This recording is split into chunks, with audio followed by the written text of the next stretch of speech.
பரிசுத்த ஆவின் இந்த வரங்களை, அதாவது gift of tongue எப்படி பெற்றுக்கொள்ள முடியும்? How to receive this? சிலருக்கு ரிசீவ் பண்ணிருப்பாங்க, ஆனா தாமதிக்கும். ஆனா some of you immediately will receive. நீங்க அந்நிய பாஷையில பேசுறது தீர்க்க தரிசன வரங்கள்.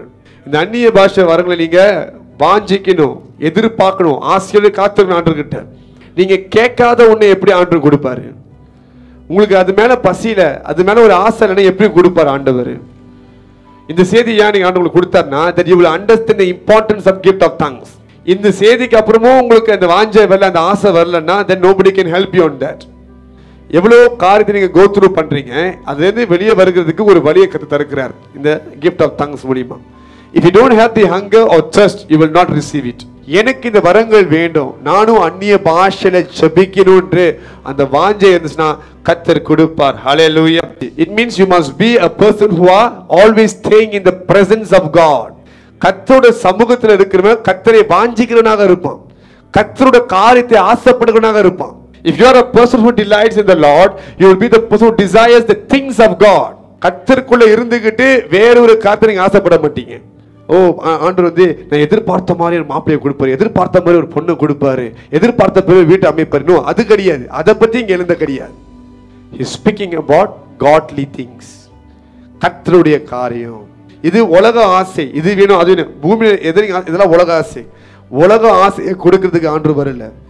அவர் என்னத்தை உனக்கு வைத்திருக்காரோ அதை தரதான் வந்திருக்கார். உங்களோட பசி ரொம்ப முக்கியம்.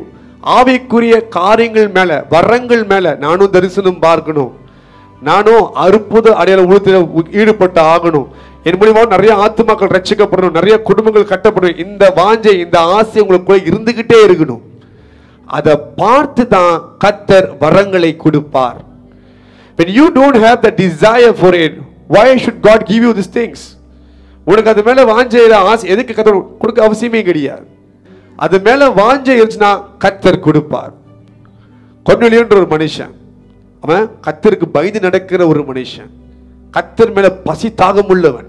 ஏதாவது செஞ்சு கர்த்தரை பிரியப்படுத்தணும், ஏதாவது செஞ்சு கர்த்தரை என்ன பண்ணும், பிரியப்படுத்தணும், அவரை எப்போதும் ஹாப்பியா வச்சுக்கணும். அதுக்கு என்ன பண்றான், ஒரு நாளைக்கு ஒரு 3-4 வேளை ஜெபிக்கிறான், ஏழைங்களுக்கு கொடுத்து உதவுகிறான். ஆனா அவனுக்கு என்னத்தமா குறை, பரிசுத்தாவி இல்லை. அப்ப ஆண்டவர் பார்த்தாரு, நீ எனக்காக இவ்வளவு பசியா இருக்கிறியா, இவ்வளவு தாகமா இருக்கிறியா, சரி உனக்கு இதான் தேவைன்னு சொல்ல பண்றாரு. பேதுருவை கூட்ட அனுப்புன்னு சொல்லி முதல் ஒரு தூதனை அனுப்புகிறார்.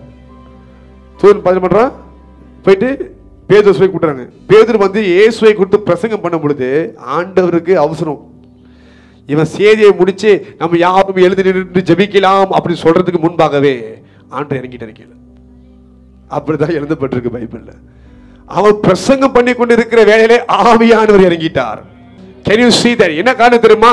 இவனுக்கு அப்படியேப்பட்ட ஒரு பசி இருந்துச்சு. என்ன பசி தெரியுமா? கர்த்தரை பிரியப்படுத்துறது எப்படி? இப்ப பரிசுத்த ஆவி வந்துட்டா இன்னும் நிறைய பிரியப்படுத்தலாம்.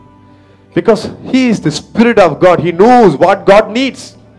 ஆண்டவருக்கு என்ன தேவை, என்ன அவசியம், என்ன செஞ்சா கர்த்தர் பிரியப்படு, எப்படி தேவனை இருதயத்துக்கு ஏத்த மனுஷன் இருக்க முடியும், இதெல்லாம் பரிசுத்த ஆவிக்கு தெரியும்.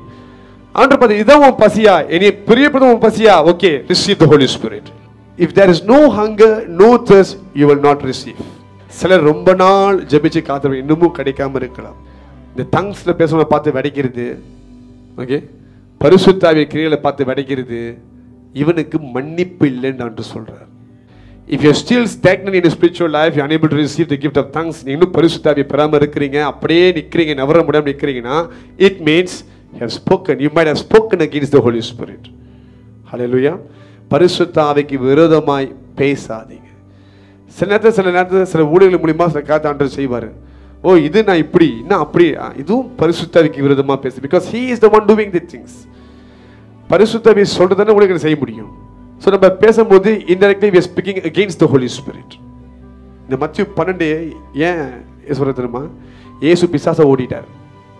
உடனே உங்களுக்கு பொறுக்கிறாங்க, இயேசு அசுத்தாயிச்சா போய் ஓட்டுறாரு. நான் அப்படியே சொல்றேன், நீ பேச என்னை பத்தி இல்லை, எனக்குள்ள இந்த ஆவியை பத்தி நீ பேசுகிற. அதனால்தான் many people are not able to taste the spiritual giftings. உங்களுக்கு அந்த காரியம் தெரியல, டெலிவரன்ஸ் பத்தி தெரியல, ஹீலிங் பத்தி தெரியல, டங்ஸ் பத்தி தெரியலன்னா you don't touch that topic.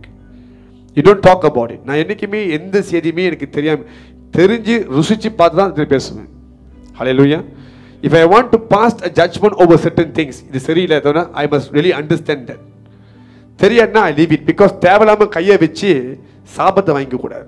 அது நம்ம அபிஷேகத்தை எடுத்துரும் வெளியே. You will leak out all your anointing if you speak wrongly against the Holy Spirit. A kingdom is not divided for itself. சொல்றாரு, ஒரு ராஜ்யம் ஒண்ணுக்குள்ள ஒண்ணு அடிச்சுக்க முடியாது. அந்த மனுஷனை கர்த்தர் பயன்படுத்துறாரு, இந்த மனுஷன் கர்த்தர் பயன்படுத்துறாருன்னா we must understand it is the work of the Holy Spirit. We can't be against each other. பொய்யா இருந்தா நம்ம சொல்லலாம், இது பொய் அப்படின்னு சொல்லலாம். உண்மையா இருந்துச்சுன்னா இல்லை நம்மளுக்கு தெரியலன்னா வாய் திறக்க கூடாது. ஸோ ஏன் சில பேருக்கு தங்ஸ் கிஃப்ட் வர முடியுதுன்னா because of this, they speak against the Holy Spirit. But இன்றைக்கு நீங்க மனம் திருந்தி ஆண்டவரே என் பாவத்தை மன்னிங்கன்னு சொல்லி ஜெபிக்கும் பொழுது கர்த்தர் அதை பார்த்து மனம் இறங்கி உங்களை நிரப்ப முடியும். ஹல்லேலூயா. ரிமெம்பர் த மோஸ்ட் இம்பார்ட்டன்ட், பசி தாகம் இருந்தால் தான் நீங்கள் பெற்றுக்கொள்ள முடியும். ஓகே, பாஸ்டர் கை வச்சா பெற்றுக்கொள்ளுவாங்க, ஜெபிச்சா வந்துடும். உங்களுக்கு பசி இருக்கணும். உங்கள் பிள்ளைக்கு பசி இருந்தால் நீங்கள் சாப்பாடு ஓட்டினீங்கன்னா கஷ்டப்படவே தான் நல்லா சாப்பிட்டு முடிச்சிடும். அதுக்கு பசிக்கலைன்னா நீங்கள் எவ்வளோ ருசியாக சமைச்சு வச்சாலும் அது தள்ளி விட்டு வாங்கி எடுத்துரும். சொல்லு, உங்களுக்கு புரியுதுங்களா? It all in your hand. Hallelujah.